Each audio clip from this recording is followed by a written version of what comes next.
Le 4 mars 2022, le Parlement russe a adopté des amendements prévoyant des peines d'emprisonnement pour toute publication d'informations relatives à la guerre en Ukraine. Les conséquences ont été immédiates sur les médias russes. Le journal d'opposition Novaya Gazeta, par exemple, a retiré ses articles sur les sujets sensibles, en expliquant son refus de relayer les seuls communiqués du ministère russe de la Défense.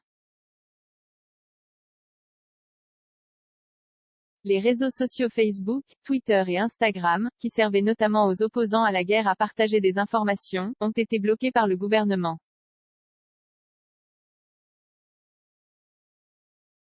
Les médias indépendants se sont repliés sur les messageries cryptées, sa photo et son nom ont déjà fait le tour des médias occidentaux.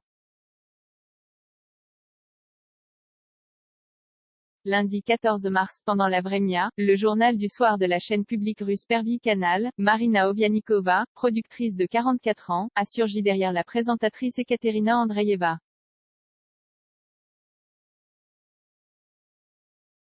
Dans ses mains, une pancarte indiquant « Non à la guerre ». Ne croyez pas la propagande. On vous ment, ici. Marina Ovsianikova a été rapidement arrêtée et emmenée au commissariat. Mardi, un tribunal de Moscou l'a déclarée coupable d'avoir commis une infraction administrative, et l'a condamnée à une amende de 30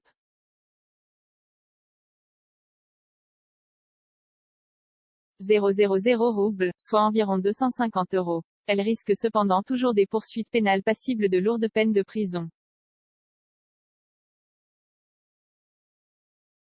Selon l'agence de presse TASS, elle pourrait être poursuivie pour avoir discrédité l'utilisation des forces armées russes.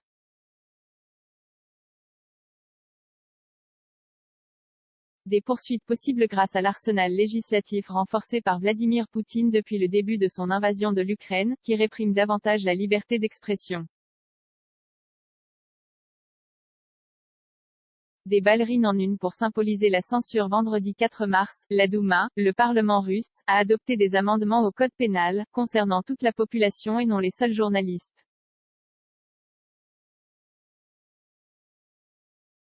Il prévoit notamment des peines allant jusqu'à 15 ans de prison la publication d'informations relatives au conflit. La simple utilisation du mot « guerre » par des médias ou des particuliers pour décrire l'intervention russe en Ukraine est passible de poursuites. Ces restrictions ont eu des conséquences rapides pour les médias russes. Le journal indépendant d'opposition Novaya Gazeta a dans la foulée annoncé via un communiqué qu'il retirait ses articles sur les sujets sensibles, rapporte Reporters sans frontières, RSF.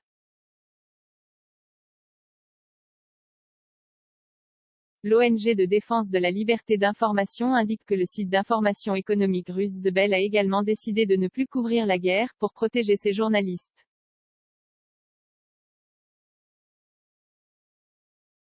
Le 10 mars, Novaya Gazeta a publié un numéro, conçu dans le respect des règles du nouveau code pénal de Russie.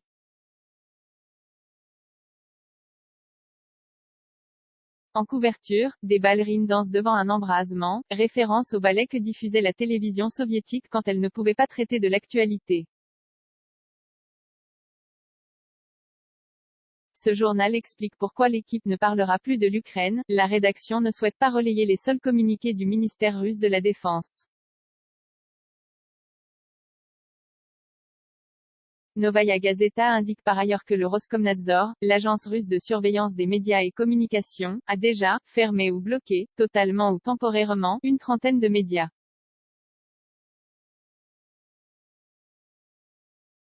Parmi eux, la chaîne de télévision Doj et la radio Echo de Moscou, deux organes d'opposition dont les sites internet ont été bloqués dès le 1er mars par la justice. Doj a ensuite annoncé suspendre momentanément ses activités, tandis que les actionnaires d'Echo de Moscou ont voté la liquidation de l'entreprise.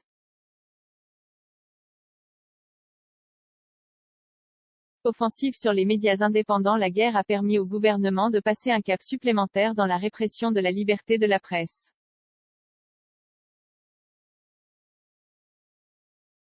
Selon RSF, la pression sur les médias indépendants ne cesse de s'intensifier depuis les grandes manifestations de 2011 à 2012 et a augmenté après le retour sur le sol russe de l'opposant Alexeï Navalny. Une offensive alimentée par une étude du Centre Levada, publiée en 2020 et citée par Le Monde en 2021, 50% des citoyens font alors confiance à Internet pour s'informer, 50% à la télévision. Celle-ci a perdu près de 30 points en 10 ans. En Russie, qui était 150e en 2021 au classement mondial de la liberté de la presse publié par RSF, la télévision relaie en masse la propagande du régime. Channel One, Pervy Canal, Rossiya 1, NTV, Rossiya 24.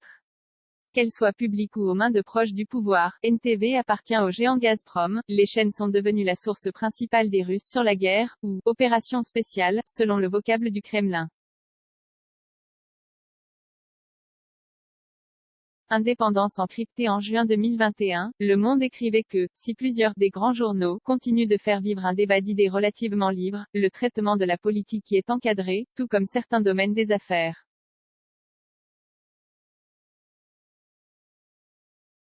Une exception, alors, conservait son indépendance, Novaya Gazeta. Les radios, également, pouvaient encore travailler, mais l'étau se resserre, et, déjà. Fait notable, peu après la destruction de la tour de télévision de Kiev par les Russes, la BBC, la radio publique britannique, a rouvert des fréquences courtes, auxquelles on peut accéder via des radios portables. Ce type de fréquence était très utilisé pendant la Seconde Guerre mondiale et la guerre froide. Restent les réseaux sociaux, dont les Russes sont des utilisateurs fervents. Facebook, Twitter et Instagram, qui servaient notamment aux opposants à la guerre à partager des informations, ont été bloqués par le gouvernement. Demeurent pour l'heure, YouTube, et WhatsApp, ainsi que Telegram, qui, si elle héberge également rumeurs et désinformations, continue d'être un canal d'information important. Selon la NPR, la radio publique américaine, quasiment tout le journalisme indépendant de Russie s'est retiré, sur l'application de messagerie cryptée.